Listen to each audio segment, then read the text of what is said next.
So have you ever played a game and were like, wow, this game is very breathtaking? Well, that's what Xenoblade Chronicles 2 did for me. This game was one of the best games I've played in such a long ass time. There's only a few games that can do this to me, which were KH1, KH2, Persona 3, and Persona 4, more so 3. I digress though. This game is just way too special. It was something that really took me by surprise because at first I was like, but then, when Gramps almost died, I almost just started bawling, like sobbing, for characters I just barely even knew. This game hurts. I'm getting ahead of myself, so let me just tell you why I love this game in my review format that tends to change on a case-by-case basis. I don't know what's going on with the series of reviews that I do. Just I hope you enjoy this video. Now, this story starts off hectic, and I mean hectic. Also slow. I don't know how to explain it very well. Like, it's slow but hectic, I guess. But this game's story is a damn snack. A journey, if you will. The most unexpected crap happens early on in the game. Like a Rex getting stabbed, Gramps almost dying, Nia not being a cat. Oh shit. Oi, did you see something? Also, Tora being a pervert and trying to make real-life waifus. Poppy? How may I be of service, master? But I feel like I've basically cried throughout the entirety of the first couple of chapters. But once you hit the end of chapter 3, I feel like that's the turning point of the game, because once Van Damme dies, you realize the consequences of being selfish and fighting your war. Just go, Rex! Remember to fight your war!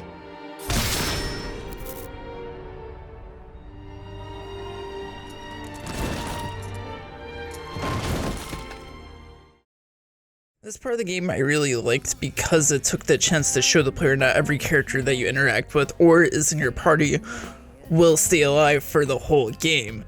You could also interpret Van Damme as sort of a father figure to Rex in a sense, because he teaches him the flow of the ether energy with the blade so Rex didn't keep exhausting Pyra, which he proceeds to do. Which I know, not a lot of that made sense to me either. But I die stressed though. So from here on out, I'm gonna be talking about my favorite moments within the story, which I know I can't name every single one I liked because of how expansive this game is. I can with Kingdom Hearts though, but that's just because I played Kingdom Hearts 2 and 1 religiously, so I may miss some notable moments. So anyways, meeting Zeke for the first few times, funny because it's a clear reference to Final Fantasy and he's just a douchey character. Handling a man's turtle. At first, until you get to know him, he's still sort of a douche. Or a one-eyed monster douche. Oh, not what I meant. Shut up! But I actually do like how his character develops over time, so I give Zeke 9 out of 10 a waifu rating. Now I realized I haven't really talked towards Morag at all, which I really think she is a pretty cool character. Although strict, I still find her to be funny, especially the water tower scene. The water tower scene was probably the funniest thing to happen at Gourmont. I really like seeing the scenes with Fan in it, although I wish she lived, that mother effer Malthus. Like, after I found out what happened to Fan's core crystal, I'm like, I really just hate Malthus. And Malthus, he deserved what he got. Amalthus? Here? And why does he look like that? But like, his last form, why? But that's besides the point. Hashtag Fan deserved better 2020. Which, talking towards the Inline Praetorium, I really find this to be the game's low point. Like, stuff happens, sure, there's a boss that my friends stuck on, and since I had Kos Mos, it was a big breeze, but it still wasn't like anything amazingly happened that I was like, oh my god, I really like that. Then the Inline Praetorium is definitely like the low point of the game in my opinion, at least. Another point in the game that I liked was Mithra sleepwalking.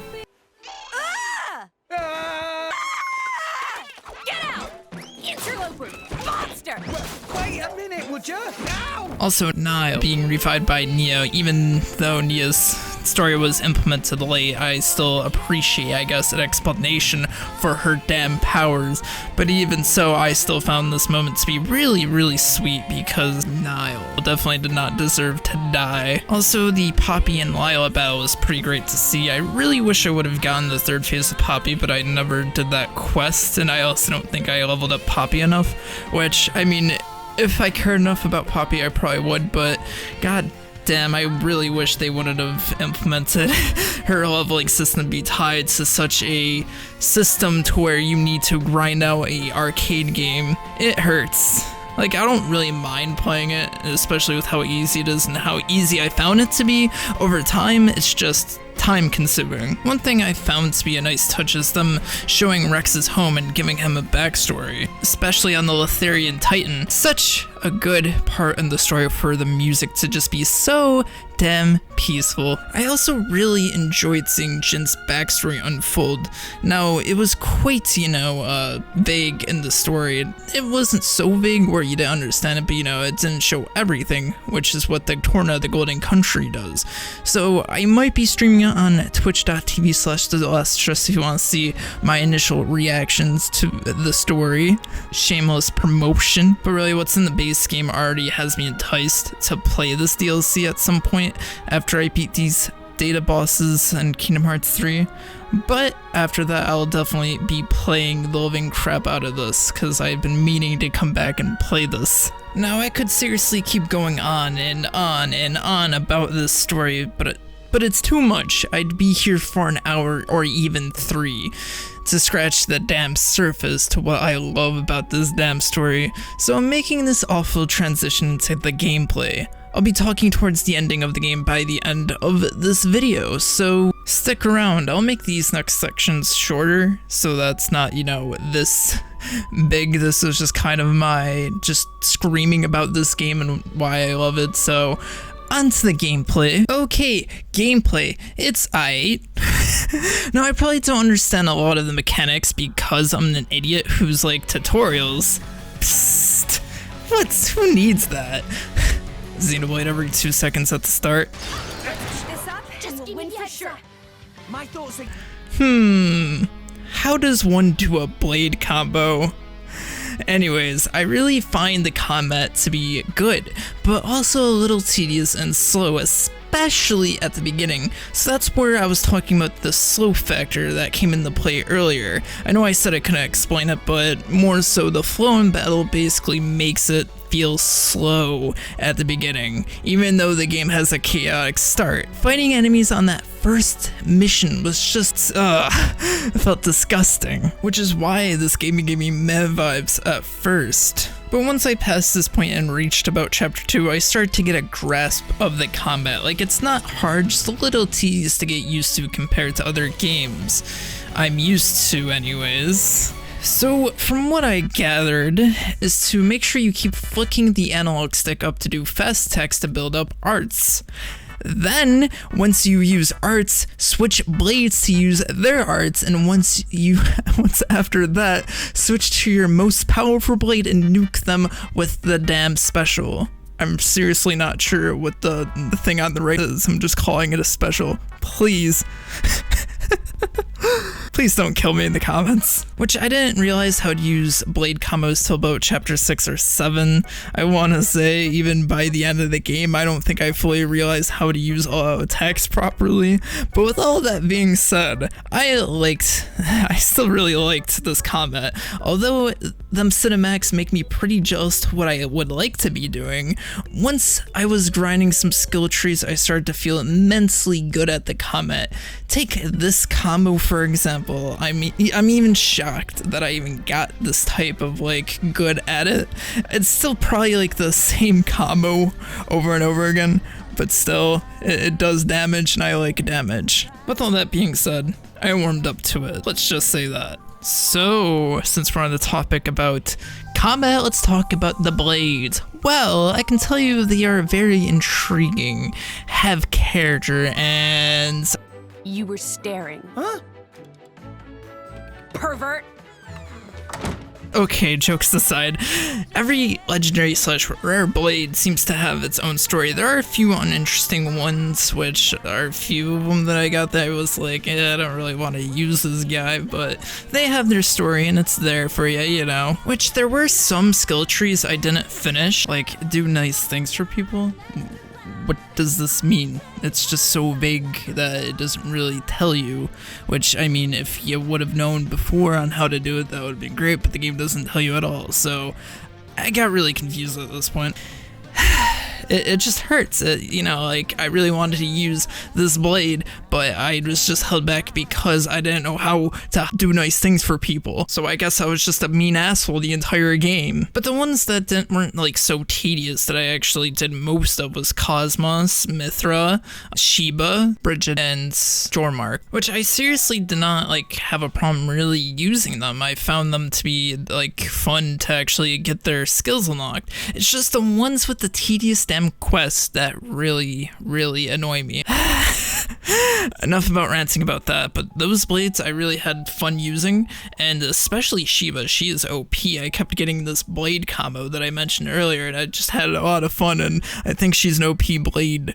I might just be bad at the game. I don't even care. You know what? I don't even care if I'm bad at the game. I had fun, and that's all that matters. So now on to the Titans. The Titans are great. They honestly feel so different from each other, in which the game actually explains why in certain ways, like Morardain is a dying Titan, so that's why the land is dry in Morardain.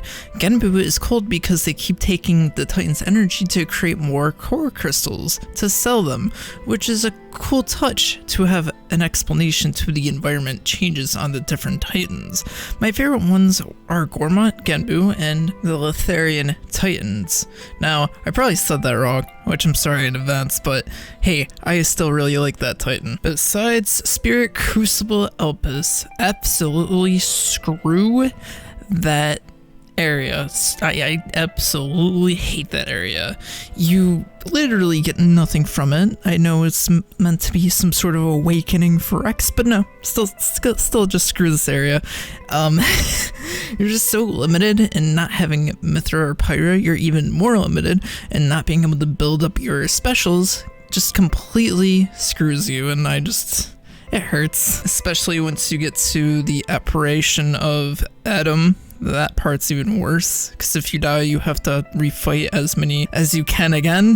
This part of the game was very hard for me, as you can tell, because you got this thing, that thing, and then at the end of it, you don't even get anything rewarding. I also like some of the scenery that was in Uriah, but I spent too much time in Uriah, so that's why it's not so much my favorite Titan, but I do appreciate what it has.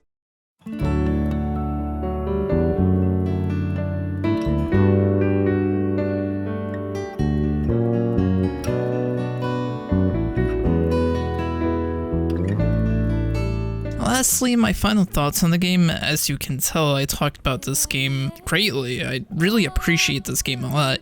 I did find the whole world tree and father thing to be a bit weird on the cage levels of what the hell, but still I didn't expect to enjoy it as much as I did. And the ending, oh my god.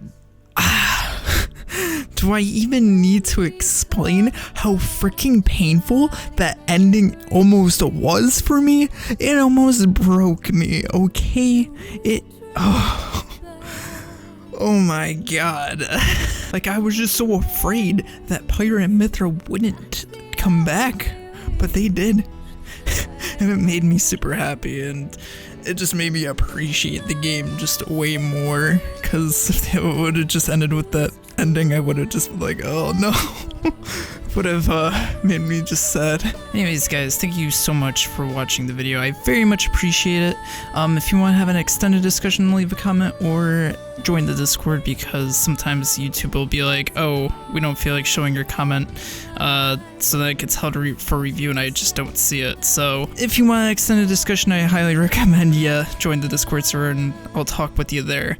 So with that, I'll see you guys in the next one. Peace.